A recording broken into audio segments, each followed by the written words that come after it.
Bigelow Aerospace modules. We have seen examples of different plans from different companies who all plan to launch a commercial space station. But there is one company that has already launched their own modules into space.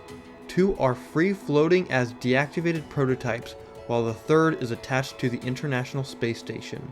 These modules are prototype inflatable modules that Bigelow Aerospace was developing to use as both a potential space station and as a surface base for lunar and Mars colonies. Radiation shielding and protection against micrometeoroids were key parameters for testing. The first two modules launched were Genesis 1 and Genesis 2. Genesis 1 was launched in 2006, while Genesis 2 was launched in 2007. Both were science missions aimed at continuing to develop life support capabilities. Small insects were even brought aboard as part of this process. The modules are still in space, but are expected to decay in a few years. The third payload, BEAM, that is BEAM, was launched in 2016 and was attached to the International Space Station. The original testing period was only supposed to be 2 years. After exceeding expectations, it has remained and will continue to remain until around the year 2028. In the meantime, the module is used as storage by astronauts.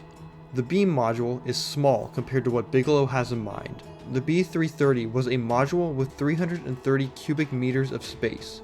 This module could hold a crew of 6. The largest, however, was the BA2100 called Olympus. This had 2100 cubic meters. It could hold 16 people and could accommodate multiple different floors for different purposes.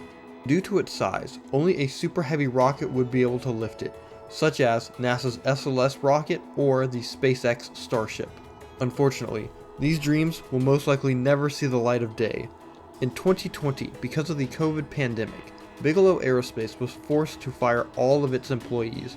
This is due to the fact that Bigelow Aerospace was mostly funded by the founder, Robert Bigelow, who had a multitude of different commercial real estate properties. Because of the shutdown, a lot of the profits were cut, and work had to stop due to a lack of capital. The BEAM module was handed over to NASA because of this. As of 2023, there has been little news on Bigelow Aerospace's development. While it is sad that the company died, the technology of inflatable modules still continues to see development.